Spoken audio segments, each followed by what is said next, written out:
Bom, o outro conflito que envolve segregação é o conflito que envolve a questão dos palestinos, do Estado palestino. Se vocês procurarem um país chamado Palestina no Atlas, vocês não vão encontrar, porque um acordo internacional, depois da Segunda Guerra Mundial, dividiu a Palestina em dois países, o Estado de Israel e o Estado palestino, só que o Estado palestino acabou sendo ocupado militarmente por Israel, sem autorização da ONU. Toda vez que um país ocupa militarmente outro sem autorização da ONU, isso é um ato ilegal, é um ato hostil. Israel ocupou a Palestina e o Estado palestino desapareceu, o que faz com que nós tenhamos uma grande dispersão da população palestina pelo mundo. Inclusive aqui em Sapucaia, do lado do nosso campus, da nossa escola, tem uma comunidade, né? A Sociedade Palestina, palestinos em Sapucaia. O que eles fazem aqui? Para falar da Palestina, é importante olhar um pouco para o Oriente Médio. O Oriente Médio é uma área de intensos conflitos depois da Primeira Guerra Mundial e principalmente depois da Segunda Guerra Mundial, com a interferência dos Estados Unidos, que tem interesses econômicos, o petróleo, né? E que por conta disso interfere na região. Os Estados Unidos invadiram o Afeganistão, invadiram o Iraque, financiaram uma guerra por procuração, que a gente diz que é uma guerra que alguém luta no lugar de outro, portanto eles estão financiando uma guerra na Síria, uma guerra na Líbia, né? Nesse momento também uma guerra no Iêmen. Então é uma região de grandes perturbações, né? Há tropas dos Estados Unidos estacionadas no Iraque e no Afeganistão, ameaçando o Irã, né? A Arábia Saudita é uma ditadura brutal que leva o nome de uma família, a família Saúde. É um país controlado por uma família, na qual as mulheres não têm nenhum direito, né? E que acaba sendo um dos sustentáculos das intervenções dos Estados Unidos na região, né? Em 1979, por exemplo, os Estados Unidos financiaram Bin Laden e a Al-Qaeda. É um tema que aparece lá no filme Rambo 3, quando Rambo vai para o Afeganistão e é salvo de uma enrascada pelo Bin Laden, né? O Afeganistão é um estado laico, apoiado pela União Soviética na época da Guerra Fria. E os Estados Unidos financiam a Al-Qaeda como forma de desestabilizar esse governo do Afeganistão.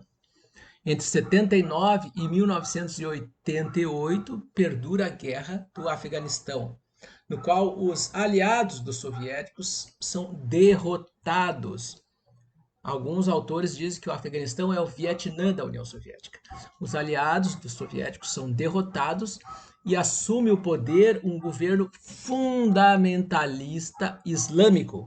O islamismo é uma religião de profunda tolerância, respeito com a ciência, mas uma minoria fundamentalista acaba sendo financiada pelos Estados Unidos no Afeganistão e impõe uma ditadura religiosa, teocrática, no qual as mulheres perdem todos os direitos. O Afeganistão era uma república democrática laica, ou seja, não havia imposição religiosa. Com a ascensão do Talibã e da Al-Qaeda, são aliados financiados pelos Estados Unidos, o Afeganistão passa a ser, desde 1988, uma república fundamentalista, onde a religião, né, determina a vida das pessoas.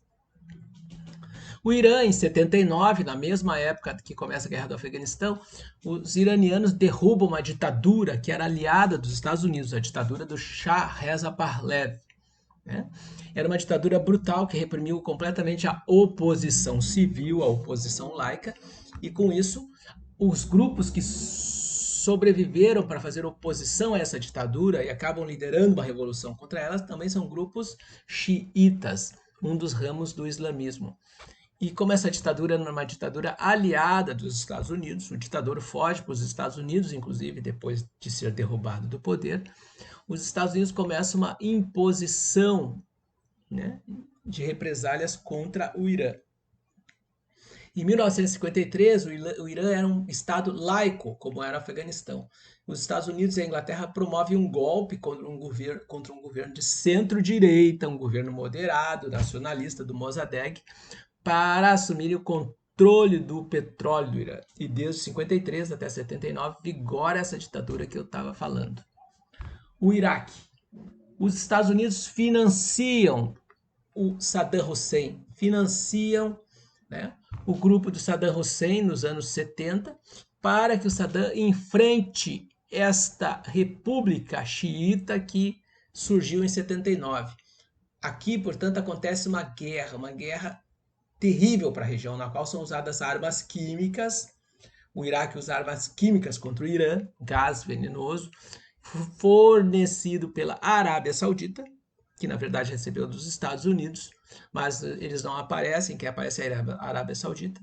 Eles financiam uma guerra do Saddam Hussein, que é um aliado nesse momento dos Estados Unidos, o ditador Saddam Hussein, para tentarem derrubar a República Islâmica do Irã, a República Xiita.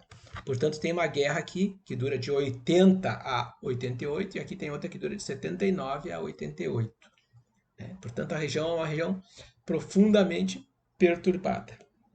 No momento atual, agora, quando eu falo para vocês, vigora uma guerra internacional dentro da Síria, na qual mercenários, principalmente de regiões da Europa, lutam contra o governo sírio, que é um governo laico, um governo que não é dominado pela religião, na qual as mulheres têm direitos políticos, nas quais os cristãos são protegidos, mesmo sendo um país islâmico, e por conta disso os cristãos apoiam o governo sírio. Tem depoimentos de freiras, como a irmã Guadalupe, no YouTube, que vocês encontram, na qual ela denuncia essa guerra internacional travada contra a Síria, na qual o Estado Islâmico é o grande oponente do governo sírio. O governo sírio luta contra o Estado Islâmico. No Iêmen há uma outra guerra civil promovida pela Arábia Saudita também para sufocar os grupos nacionalistas locais. A região, portanto, é uma região profundamente perturbada. E é no meio desse conflito, onde há uma grande concentração de recursos energéticos, petróleo, né, que a questão palestina acaba se tornando um problema do mundo do pós-guerra. O que leva, né, a região a ser tão afetada? O petróleo. Né? É uma grande reserva internacional de petróleo. Não quer abrir aqui, mas tudo bem. Há uma grande reserva internacional de petróleo em toda a região. Né? A Arábia Saudita tem as maiores reservas. O Iraque, que eu acabei de falar para vocês, tem outra parte importante de reservas. Os Emirados Árabes, o Irã. Uma coisa importante a destacar, os Estados Unidos apoiaram o Iraque contra esta guerra, contra o Irã. Mas, mais tarde, eles vão, em 1990, atacar o Saddam Hussein, quando Saddam Hussein iniciar uma guerra contra o Kuwait, que é um aliado dos Estados Unidos. Como o petróleo é um mar nos subterrâneos dessa região, ele não tem fronteiras. Então, os países têm uma cota que eles podem extrair de petróleo correspondente ao seu território, para que nenhum extraia mais petróleo que o outro e com isso se prejudique o outro.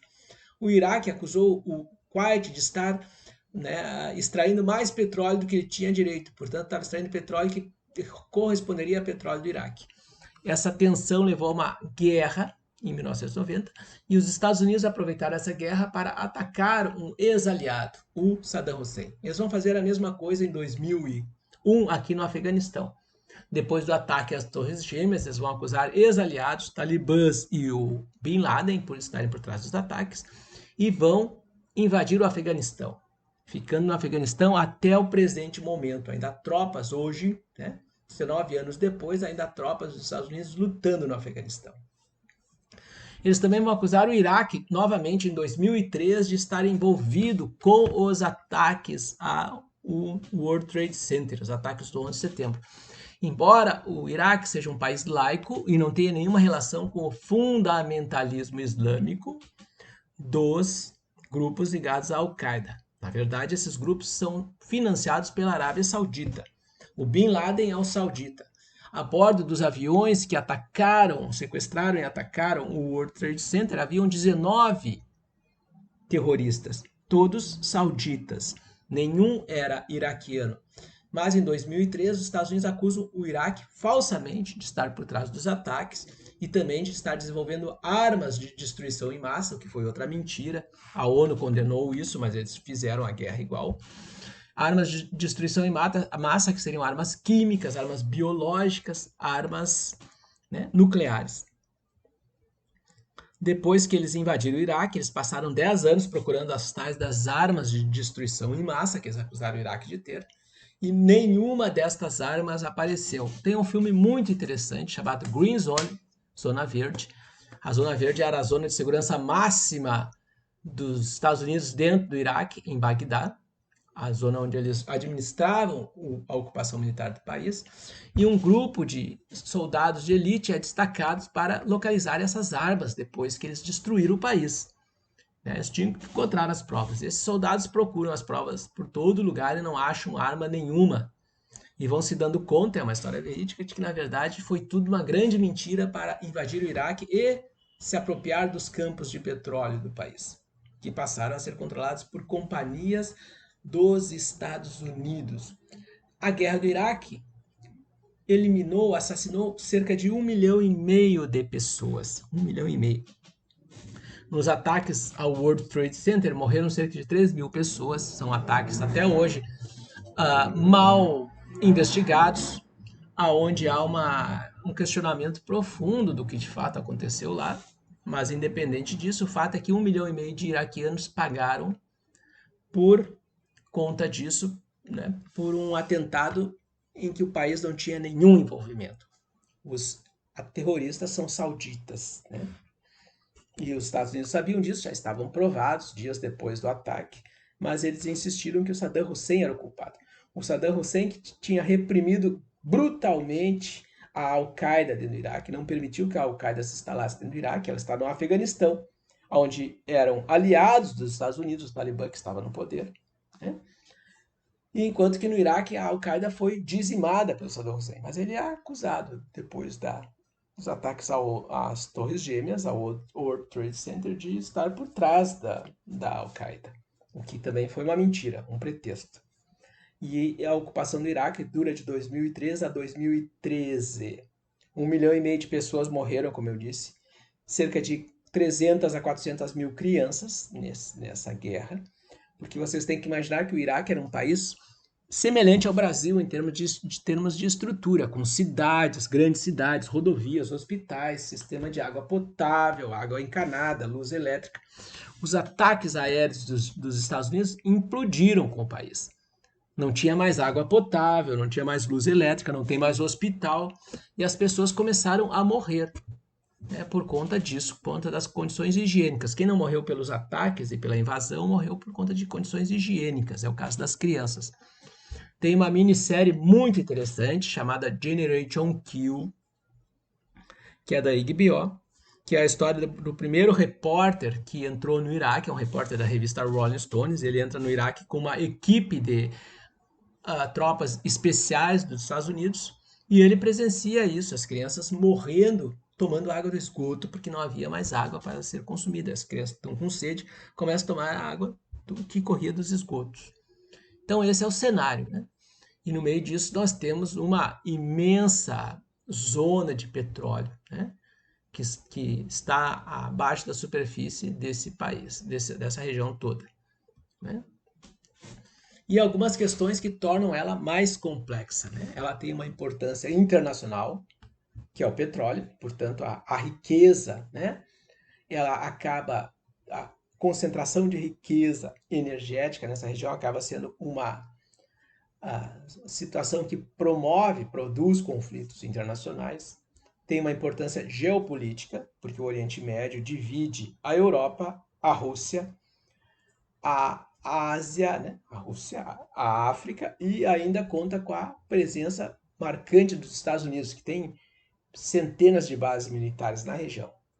É palco de guerras entre árabes e israelenses, entre palestinos e israelenses, que não é uma guerra, na verdade, é um massacre, e entre os próprios estados árabes entre si, como foi o caso né, de guerras da Arábia Saudita contra o Iêmen, né, como é o caso da guerra do Iraque contra o Irã, embora os iranianos não são árabes, são persas.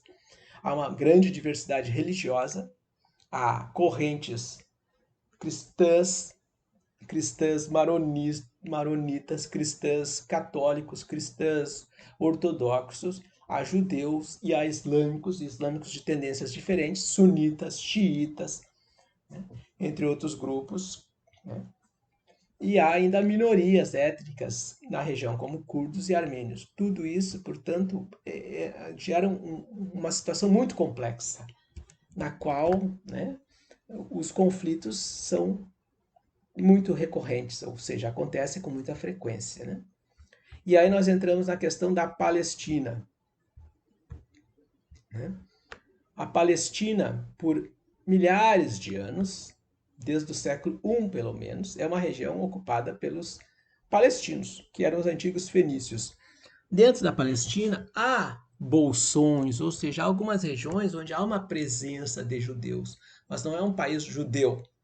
Relatos bíblicos, né, contam que na época do Império Romano, no século I, no ano de 76 depois de Cristo, os romanos expulsaram os judeus dessa região, que era uma província chamada Judéia, porque eles se recusavam a se submeter ao poder romano, e por conta disso são dispersados. Seria o grande êxodo, a grande diáspora dos romanos, dos judeus, desculpa, que vão se espalhar pela Europa, e por isso na Idade Média, por exemplo, há tantos judeus na Europa que vão ser perseguidos pela Igreja Católica, e na era contemporânea há tantos judeus na Europa que vão ser perseguidos pelos nazistas, né? Em 1945, depois da Segunda Guerra Mundial, a Europa não sabe o que fazer com os judeus que sobreviveram. Haviam cerca de 11 milhões de judeus na Europa, dos quais uma parte fugiu, 4 milhões e meio pelo menos foram exterminados, né? E ainda há perto de 3 milhões de judeus em toda a Europa quando a guerra termina. E a Inglaterra tem um plano. A Palestina era uma colônia inglesa. E o plano da Inglaterra é remover os judeus sobreviventes da Europa para a Palestina, com o argumento de que não havia mais condições dos judeus ficarem na Europa depois de tudo que eles viveram, de tudo que eles passaram. E aí desenha-se um plano no qual o Estado palestino é dividido numa parte israelense, a parte branca, e uma parte verde, que é a parte palestina. Os palestinos não foram consultados. Eles moram aqui, há cidades, há fazendas, há fábricas, há empresas. E aí chega a Inglaterra, autorizada pela ONU, e simplesmente diz: agora vocês têm que sair. Mas Israel os israelenses acabaram não aceitando esse plano de paz da Inglaterra e eles tomaram um território muito maior dos palestinos, o que acaba levando a uma guerra entre países árabes e Israel, né? Há massacres nessas regiões palestinas, as tropas israelenses armadas pelos Estados Unidos entram nas cidades palestinas e assassinam todos os homens acima de 15 anos de idade, como forma de expulsar a população daí. Também por isso tem tantos palestinos hoje no Brasil, como o caso Sapucaia, porque eles fogem, né? Como isso aqui era uma colônia da Inglaterra, os palestinos eles não têm direito de portar armas, porque senão eles podiam se revoltar contra a Inglaterra. Então há uma população desarmada. Aí chega uma população israelense, uma parte deles estão armados e começa uma guerra racial contra os palestinos.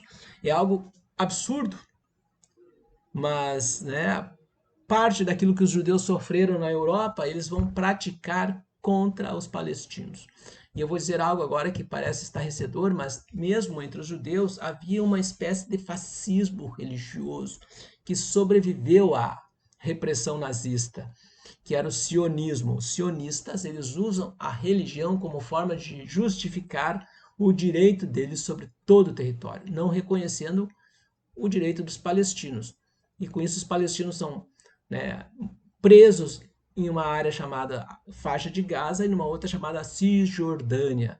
Essa área da Cisjordânia, como vocês podem ver, aos poucos está sendo também colonizada por israelenses. E a presença palestina é cada vez menor, cada vez mais reduzida na região.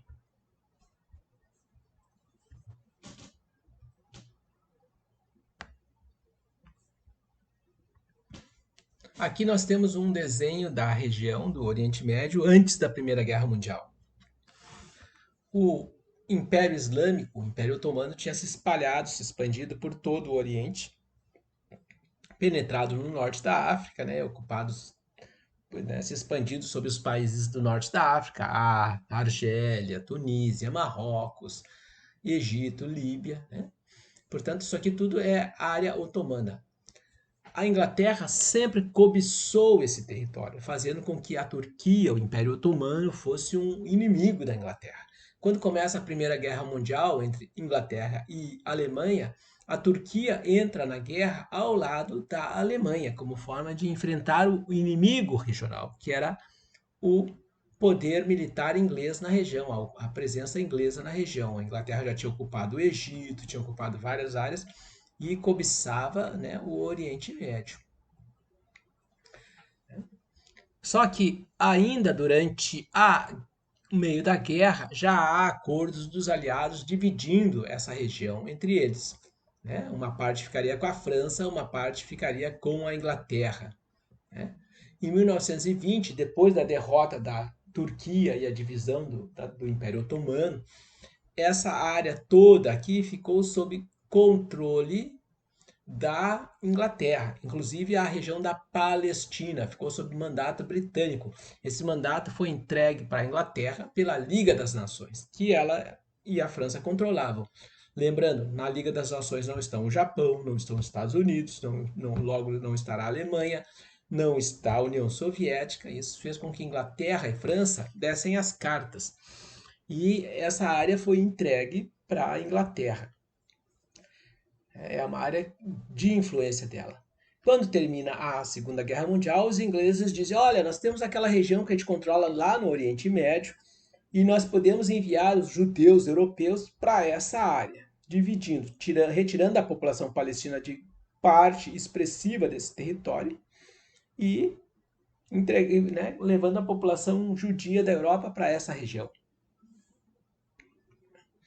E a cidade de Jerusalém, que é uma cidade de influência religiosa para todos os grupos, de judeus a árabes e a cristãos, judeus, islâmicos e cristãos, ela seria uma cidade multi-estatal, ou seja, pertenceria a uma cidade internacional, pertenceria aos dois estados.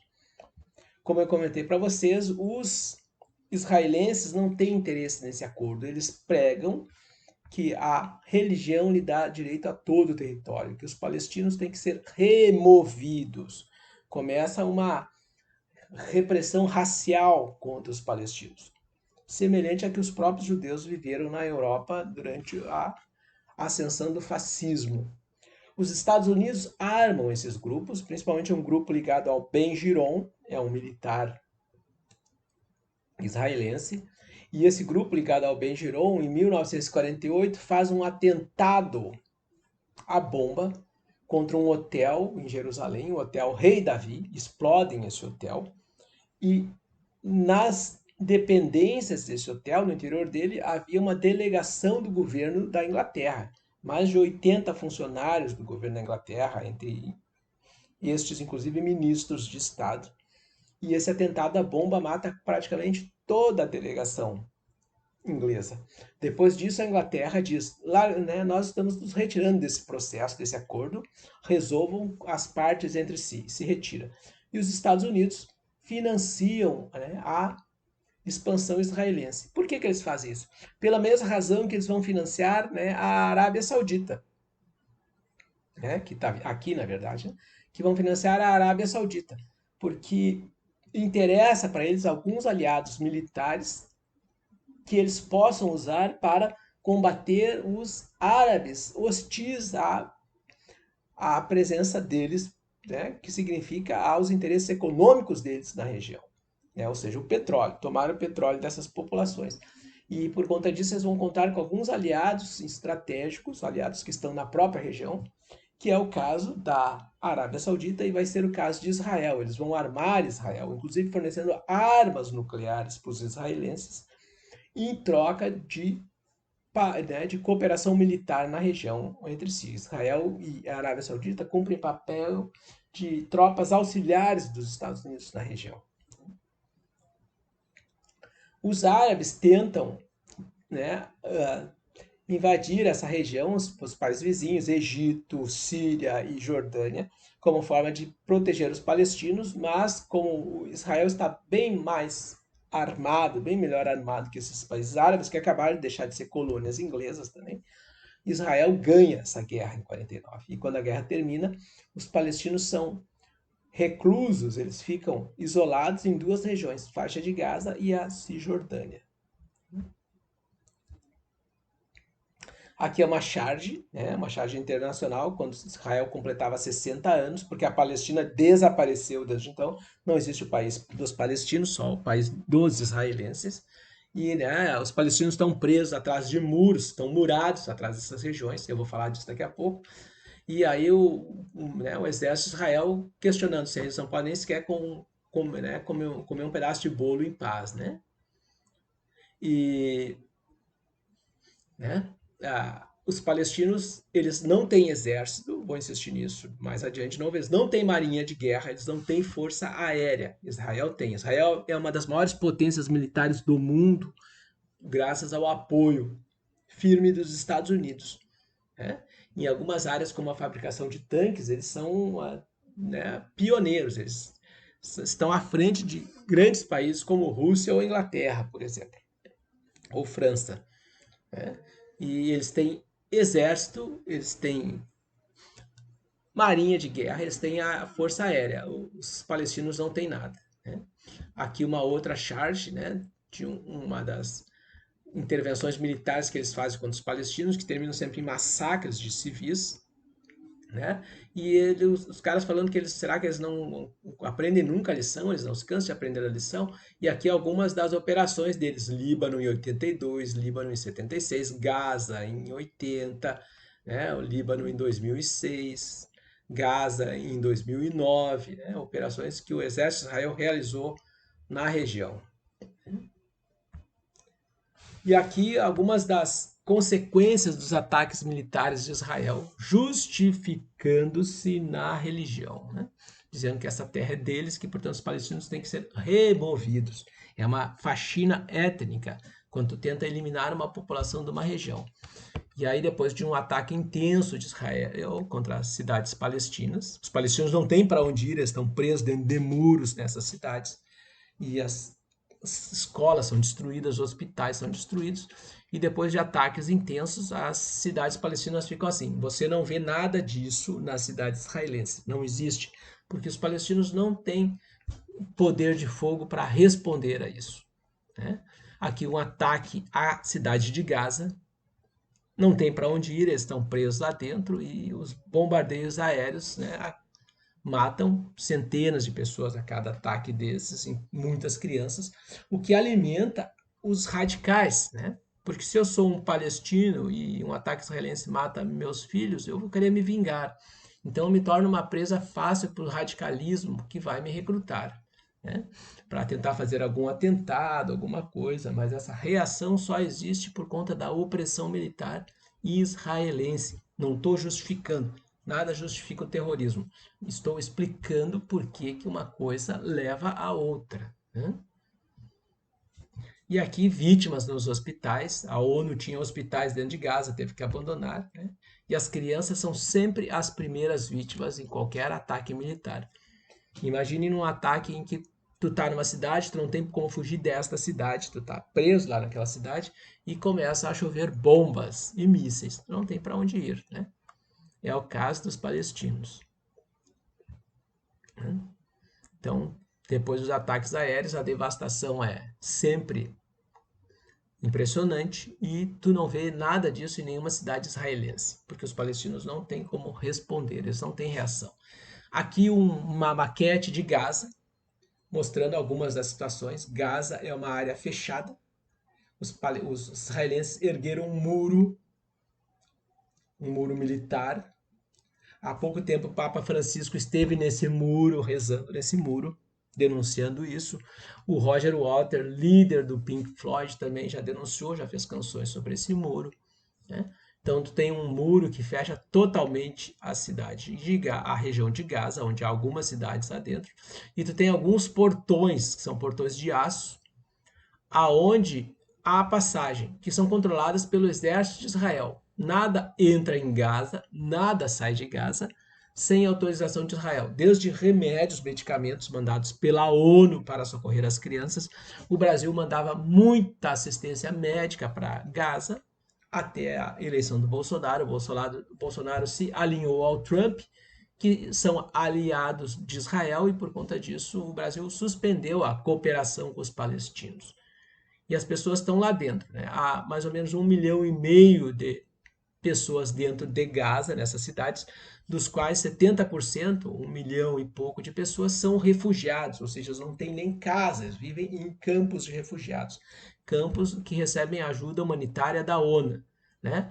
86% da população em Gaza depende de ajuda humanitária. E mais de 45% dessa população não tem nenhum tipo de ocupação, não tem emprego nenhum. Estão lá dentro, simplesmente, né, esperando a ajuda humanitária. Né?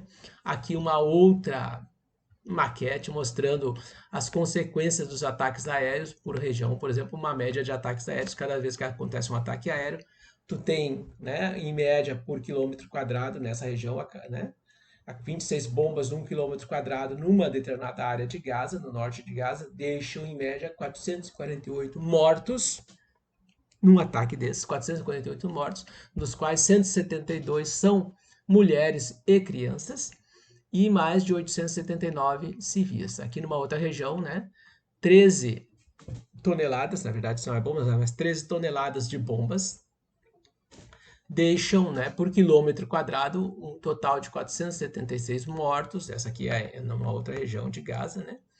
Deixam 476 mortos, dos quais 113 são mulheres e crianças e 425 civis feridos, né?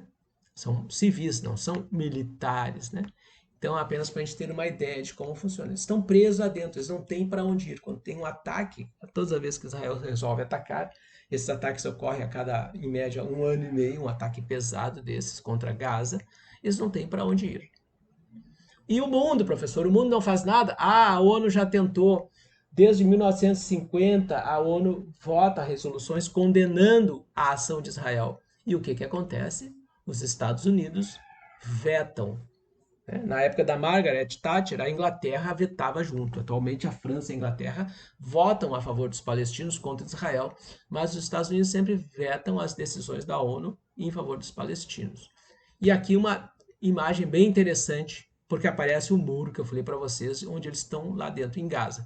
Se vocês olharem essa cena, né, eles estão jogando pedras contra uma guarita militar, lá em cima tem soldados, eu vou mostrar uma imagem que mostra eles mais de perto depois, e vocês olham, eles estão atirando pedra quando há algo que está lá dentro, né? Estão do lado de fora atirando contra, tentando tocar coisa do outro lado, ao contrário.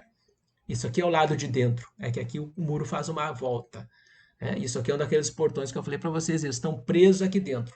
Esses muros têm de 8 a 10 metros de altura, lá em cima tem cercas eletrificadas e a cada 200 metros tem uma guarita militar, né, com soldados israelenses armados. E os palestinos têm pedras, em geral, para reagir contra. Então aqui são garotos palestinos se revoltando contra essa prisão, eles estão presos lá dentro, presos. Desde 2007, Israel bloqueou completamente as saídas de Gaza. Esses meninos estão presos. Inclusive, eles não têm acesso nem à praia, uma coisa que eu esqueci de comentar ali atrás, naquela imagem. Isso aqui é o Mediterrâneo, né, o mar. Só que a praia também é fechada por arame farpado. E do outro lado tem a Marinha de Guerra de Israel. Então, eles não podem sair também. Nem mesmo acesso ao mar eles têm. A Turquia tentou, anos atrás, levar ajuda humanitária para Gaza por mar, e a Marinha de Israel invadiu o navio turco, haviam brasileiros lá dentro e matou dezenas, várias dezenas não, mas não chegou a 20 pessoas, mas mais de 10 pessoas, várias pessoas foram mortas nessa ação de Israel, para impedir que um país vizinho levasse medicamentos para os palestinos. E aqui alguns desses resultados desses ataques, né? Cada vez tem bombardeios, são vítimas, né? São fotos reais de pessoas, né, mortas, atingidas por esses ataques aéreos de Israel, que vem tanto da aviação israelense quanto dos navios no litoral que jogam mísseis também, né? Então as vítimas em desespero, depois de perderem parentes, perderem crianças, Aqui uma foto que mostra bem o que é, né? Uma criança palestina jogando pedras contra um tanque israelense que entrou em Gaza, mas às vezes também na Cisjordânia. Eles não têm com o que reagir contra os israelenses, então eles jogam pedras, né? É a intifada, a revolta das pedras. Aqui um terrorista, eu estou sendo irônico, né? Um terrorista, né, detido pelos exércitos de Israel, né? Uma criança que não tem mais do que 8 anos, talvez 9 anos, está de chinelinho, de sandalinha, né? Provavelmente é uma menina, a imagem não deixa bem claro, mas provavelmente é uma menina que está sendo detido pelo soldado, né? E aqui uma outra foto, é o Davi contra o Golias, é uma ironia que fizeram dessa foto, porque, né, o menino está tentando deter o avanço de um tanque, né? E ele está tentando atirar um tijolo contra o tanque está começando a mirar nele. Cuidado que a foto seguinte é uma foto muito grave, tá? Os sensíveis, por favor, cuidado. Porque na foto seguinte a criança está aqui, aquela é uma criança, eu não vou nem ampliar a foto. Né? O tanque disparou, né? As armas do tanque dispararam contra ele, ele foi atingido na cabeça, está sendo carregado. É a mesma criança, reparem que está com a mesma roupa, ó, né? E aí está sendo carregado aqui. Aqui outras crianças chegando em hospitais, uma chorando. Essa criança está morta, isso aqui é uma mortalha. É o tipo de vestimento que eles usam para as crianças nos velórios, nos funerais, né? Aqui outras crianças mortas depois de um ataque desses, né? Os pais, os familiares em desespero. E aí muitos desses acabam depois, né, aceitando participar de uma vingança, entre aspas, contra Israel na tentativa de saírem de Gaza e fazerem algum atentado à bomba, homens-bombas, né? Embora sejam mais raros do que se imagina, né? Não tem homens-bombas explodindo toda hora no Oriente Médio, mas, né, é uma reação depois desses ataques. Aqui um palestino fugindo do exército de Israel, né? Reparem que ele está muito bem armado para enfrentar o exército, né? Ele está com 2 pedras na mão, né? E a tropa avançando atrás dele. Aqui um palestino carregando uma criança ferida também num ataque de Israel. E aqui aquela guarita, falei para vocês aquelas guaridas que os soldados estão lá em cima, aqui uma daquelas guaridas nos muros, né? Eles estão muito bem armados, com equipamento ultramoderno lá dentro. Né? Enquanto que do outro lado a oposição é com fundas, né? De um lado tem armamento hipermoderno, um exército que é um dos exércitos mais poderosos do mundo, né? A América Latina, se toda a América do Sul, Argentina, Brasil, Bolívia, Colômbia, Venezuela, Chile, se juntasse numa guerra contra Israel, não teriam condições de enfrentar Israel. O poder militar de Israel é muito superior ao dos países latino-americanos da América do Sul, pelo menos reunidos, né? E aí do outro lado tem, né, a intifada, a Guerra das Pedras, né? Aqui uma criança chorando a morte do pai. Muitos israelenses denunciam isso, essas fotos, inclusive, são feitas por israelenses que tentam denunciar para o mundo o que acontece, embora haja essa repressão racial contra os palestinos, muitos, né, israelenses denunciam isso. Houve inclusive um primeiro-ministro de Israel, Isaac Rabin, que foi assassinado depois de tentar fazer um acordo de paz com os palestinos. E o assassino dele, que foi um judeu extremista, de extrema direita, foi idolatrado em muitos grupos do país de Israel como um herói, por ter matado um primeiro-ministro israelense que queria promover um acordo de pacificação com os palestinos. Embora não se possa falar em guerra entre Israel e palestinos, só um lado tem poder militar. Aqui uma foto panorâmica de Gaza depois de uma noite de ataques, né? Vocês veem que a cidade está queimando, né, tem, né, colunas de fumaça se erguendo de tudo que é parte. E isso é um ataque aleatório, não existe essa coisa de é um ataque cirúrgico, nós atacamos um destacamento de terroristas palestinos. Não, é um ataque contra toda a população, é um ataque aleatório. Né? Aqui uma charge do Carlos Latuf, ele é um chargista aqui do Rio Grande do Sul, que é muito envolvido com a questão do que acontece na Palestina, e aqui ele fez uma charge, né, de Gaza, mostrando, né, o processo de paz, a busca por um processo de paz, uma família inteira chacinada, né, o sangue deles escreve paz, e Gaza esburacada por ataques aéreos, né? Por ataques armados, desculpe. Aqui soldados de Israel também se opondo aos palestinos. Os palestinos aqui novamente tentando conter o avanço do exército em uma das ocupações, né? Eles não têm nada com que se defender além de paus e pedras. Aqui um cartaz italiano denunciando a vergança, né?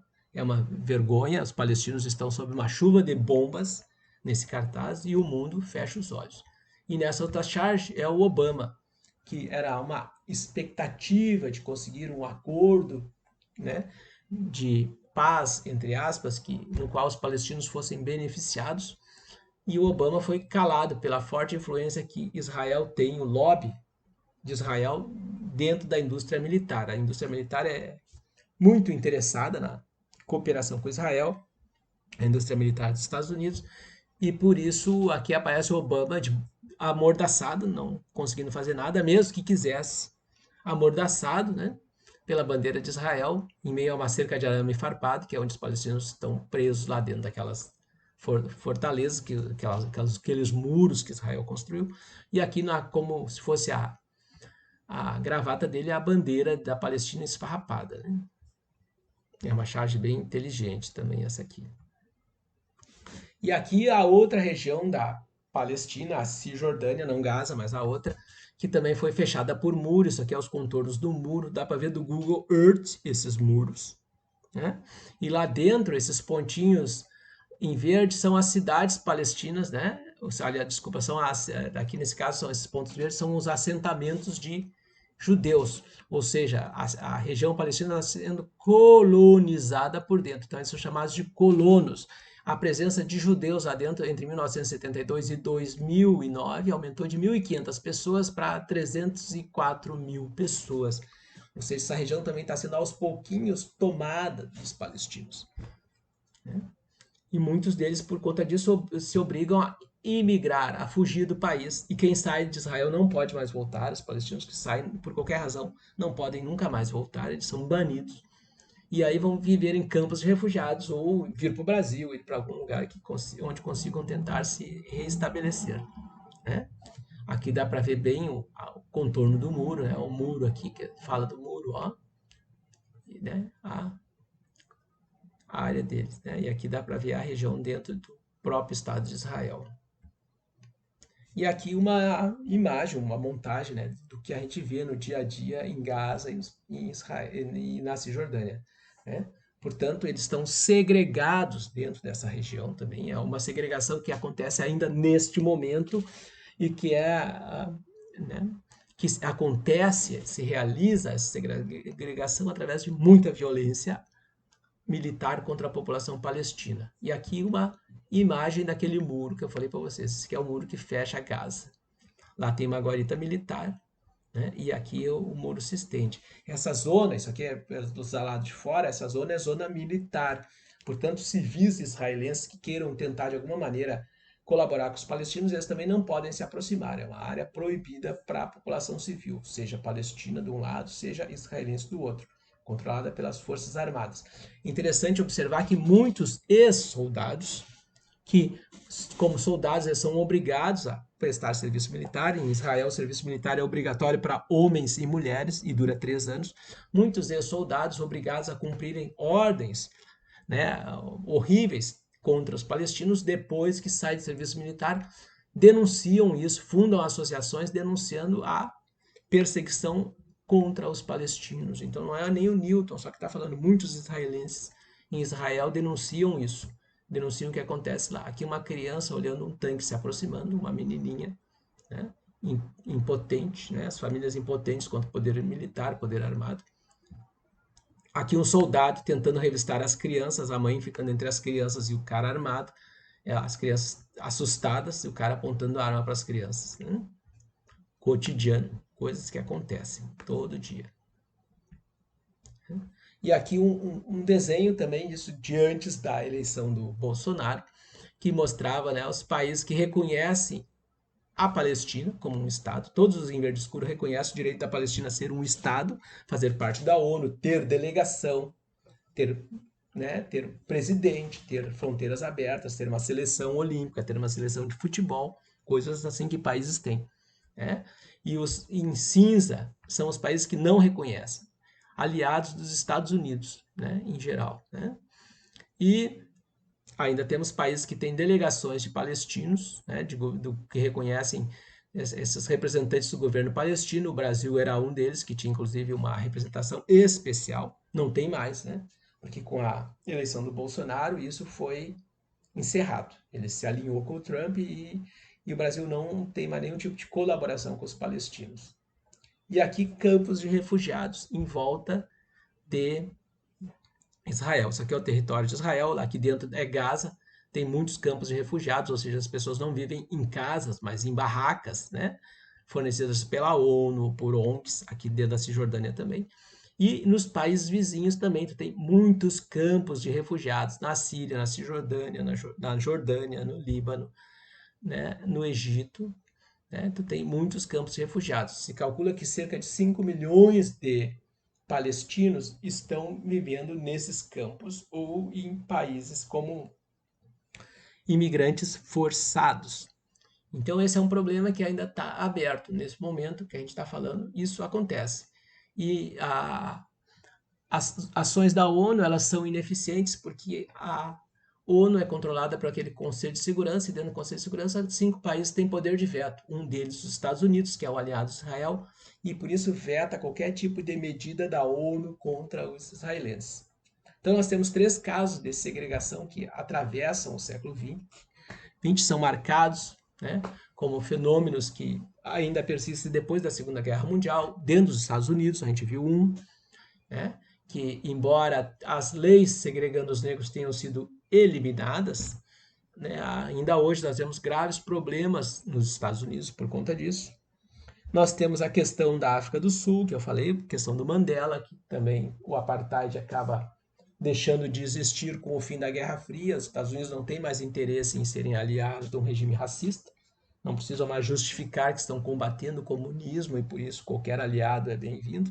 E nós temos ainda hoje, por conta dos interesses em relação ao petróleo na região, a colaboração entre Estados Unidos e Israel. Independente de serem republicanos ou democratas, essa colaboração existe, se mantém, enquanto o petróleo interessa, e os palestinos são um preço pago por essa aliança, já que os israelenses reivindicam o território todo para eles.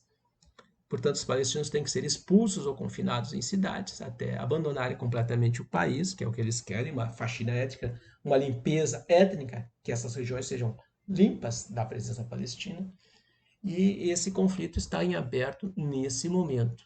São os casos de segregação mais evidentes, embora nós tenhamos no Brasil, né, persistentemente uma segregação não oficial, né, que constantemente é questionada quando tu faz políticas de ações afirmativas, de promoções, né, de tentar promover uma igualdade maior, dando oportunidades que os negros não têm, como o Magazine Luiza fez. Isso acaba sendo questionado por pessoas que dizem, mas e a minha vaga? Quem disse que a vaga é tua? Né? Nós temos que combater a segregação, seja aqui, seja na Palestina, seja na África do Sul do Apartheid. Né? Segregação, não. Certo, pessoal?